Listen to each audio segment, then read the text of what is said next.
Sole mio, good morning, afternoon or evening, wherever you are. I'm Pablo Clark and welcome to, well, beautiful Venice. And what have I got for you lovely people today? Well, we're going to be having a go at this beautiful scene of Venice inspired by one of my favourite artists of all time. So, come and join me back at the studio and I'll explain all. Oh, have you seen my broom?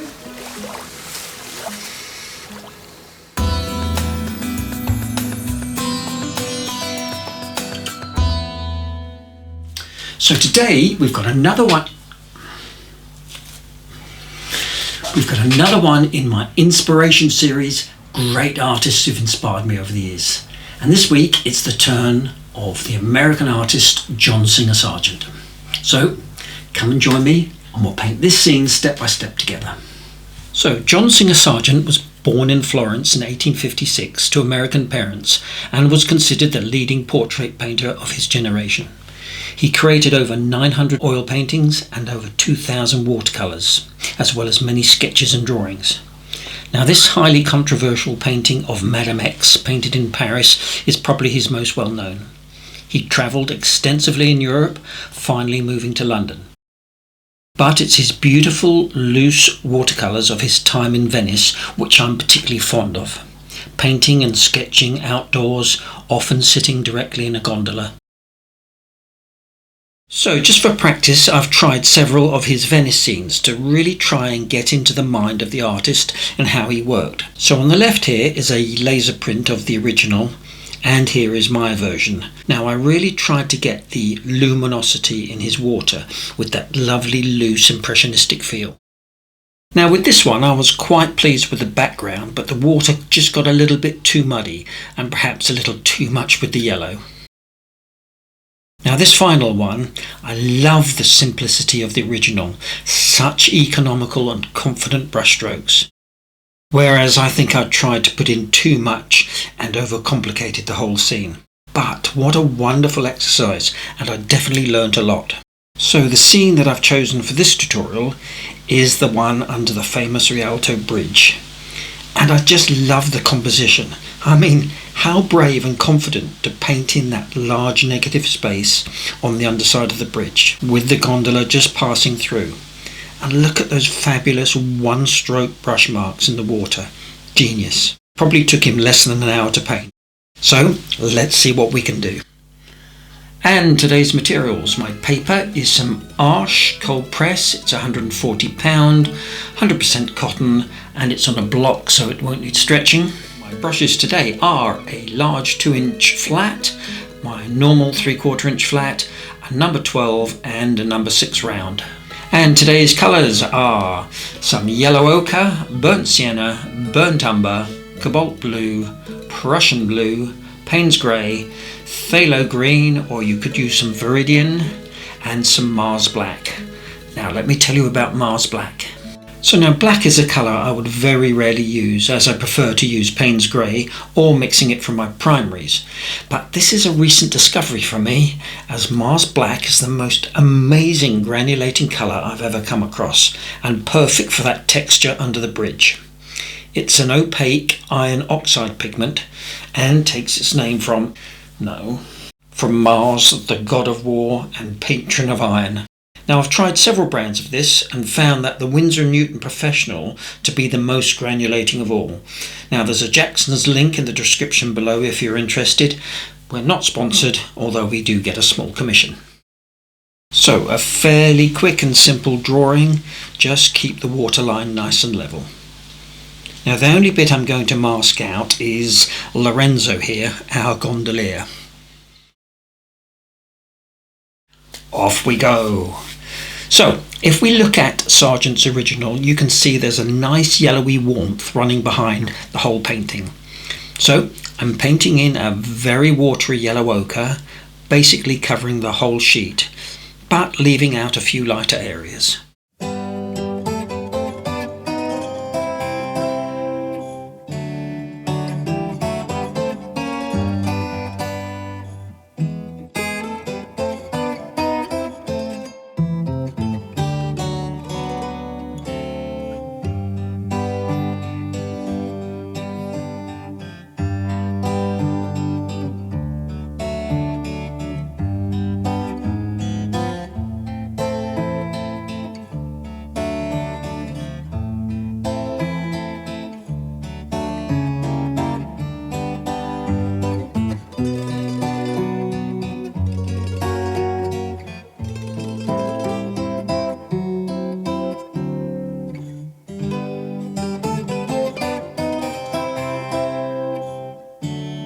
Now once that's dried, I'm coming in again with a second layer of the same yellow ochre, but just a slightly thicker consistency.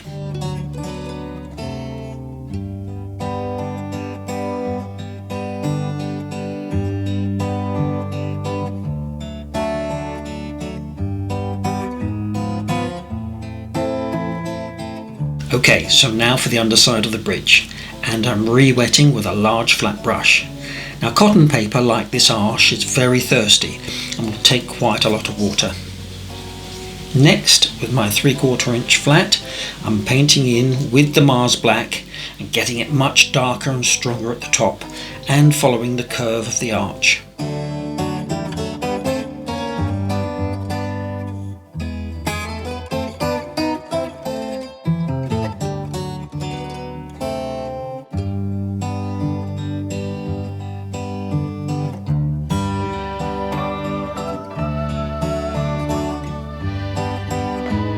Here, just a little burnt umber into the mix.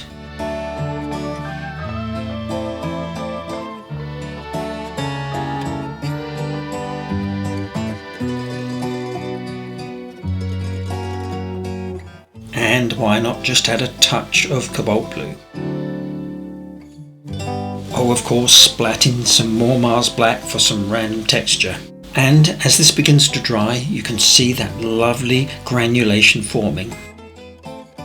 A little bit of burnt umber mixed in with the Mars Black here.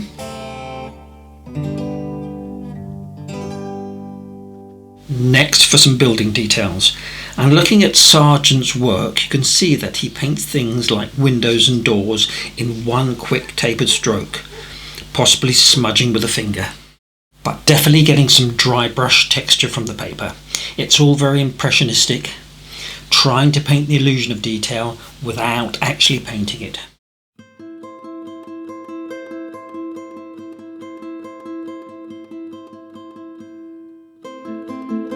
Also getting lots of fuzzy wet in wet edges by dropping in clean water. Now for the darker values here, I'm using some burnt umber, all keeping to a warm palette, and keeping things moving with a touch of spray.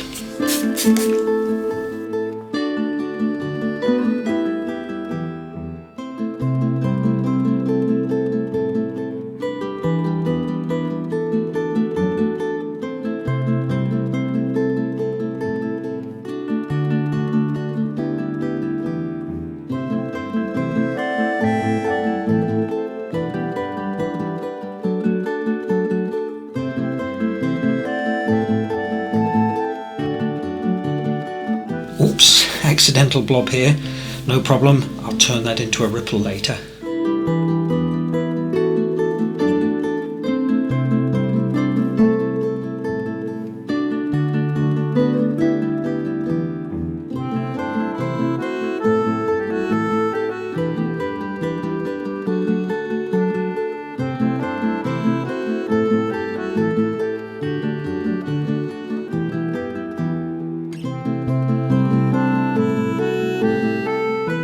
So here, underneath the arches, there's a song there somewhere, isn't there? Anyway, a mix of burnt umber with Mars Black, and I've just dropped in a little dollop of Cobalt Blue just for fun. And here some Mars Black, and just trying to keep all this detail quick and loose.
Now this is dried, a few further details with some Payne's grey,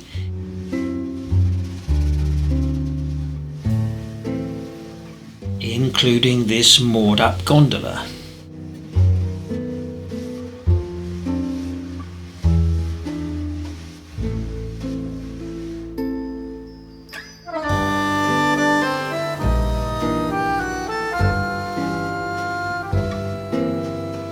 Next comes this beautiful shadow with a contrasting complementary colour of Cobalt Blue. Just make sure it's good and transparent to see all the details behind it.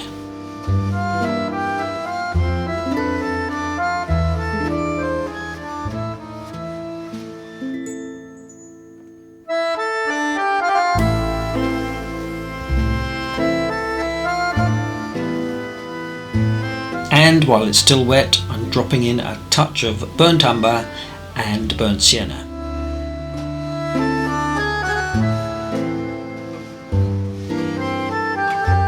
Next, I'm using my number 6 brush for these details, and this is a mix of Payne's grey and Cobalt Blue.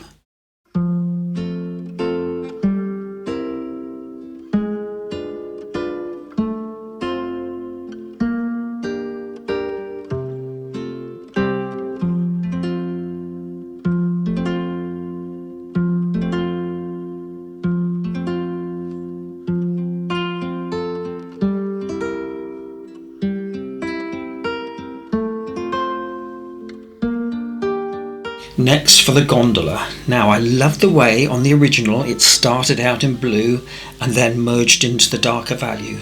Now who would have thought of that?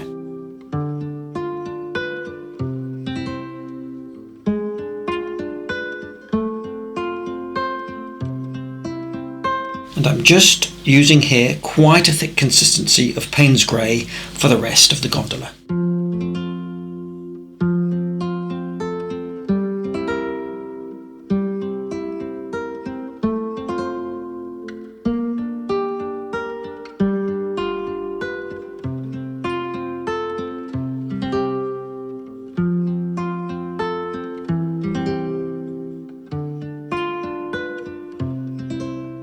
Now just remember, when you're painting little figures, don't paint the heads too big. It always makes them look comical.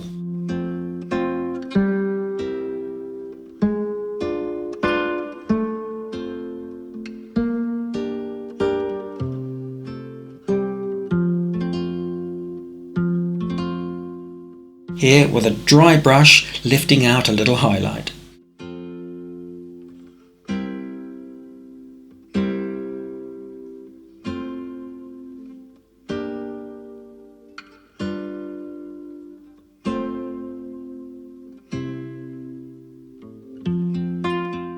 And of course we'll paint in Lorenzo's hat while we're at it.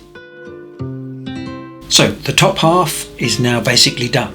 So it's a perfect time for a short break and a glass of vino rosso and a local bardolino. Okay, so now it's time for the water, and I'm starting out with a very watery Cobalt Blue with quick tapered horizontal strokes.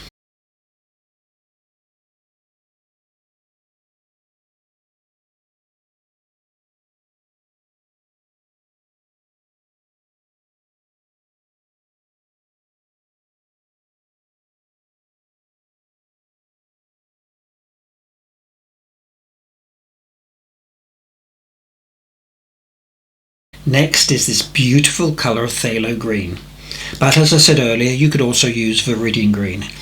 Now it's a lovely bright bluish green, and it's a perfect contrast with the yellow ochre. And again, I'm trying to get that real painterly feel of Sargent's brushstrokes with quick short dabs. Now I've just added a touch of Payne's grey into the mix to slightly darken it. Now I've mentioned this before in one of my inspiration series. Is there any benefit from copying very closely one of the master's paintings? Now I think there is. Now I'm clearly not going to sell this and pass it off as one of my own, but to use it as an exercise in learning techniques and colour combinations which can only benefit you as an artist. You could never have enough knowledge and experience, and learning from the greats can be so valuable.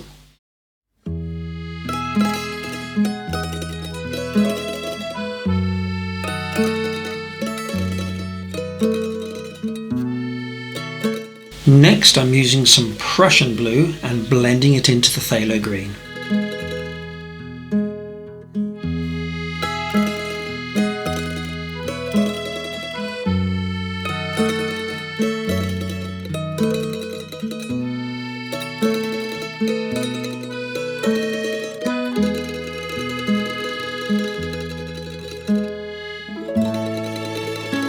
Here I'm mixing in a warmer blue with some Cobalt,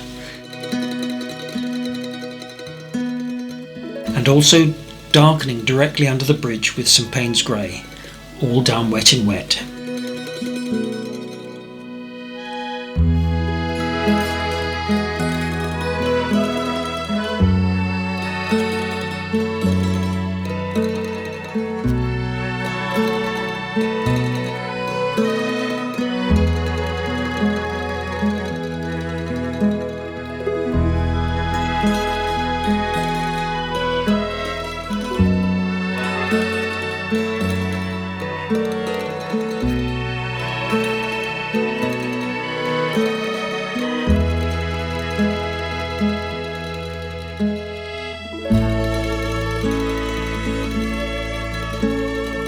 And here I'm just adding a touch of burnt sienna.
Here I'm just retrieving a little bit of light by lifting out with a damp brush.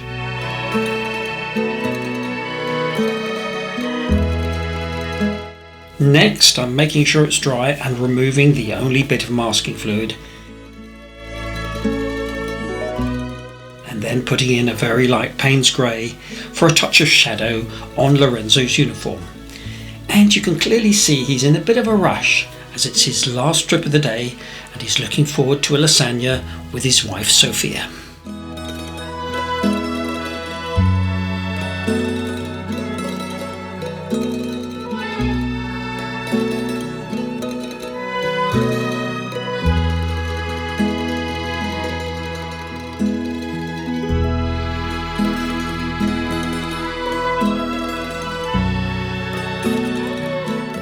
So I'm just finishing off with a white pastel pencil for a few little specks of light.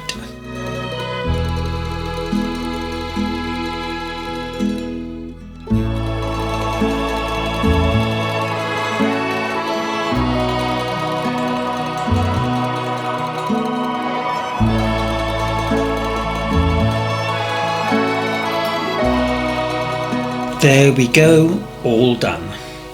And I'm cheekily going to sign it, although most credit has to go to Mr. Singer Sargent. But I must say I do like the granulation of that Mars black.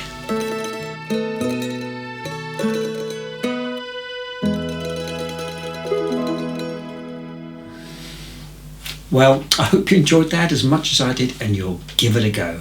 As I said earlier, there's no doubt you can learn a lot from the masters. So there won't be a tutorial next week because we're off to France on the River Rhone for our teaching holiday, which we're really looking forward to.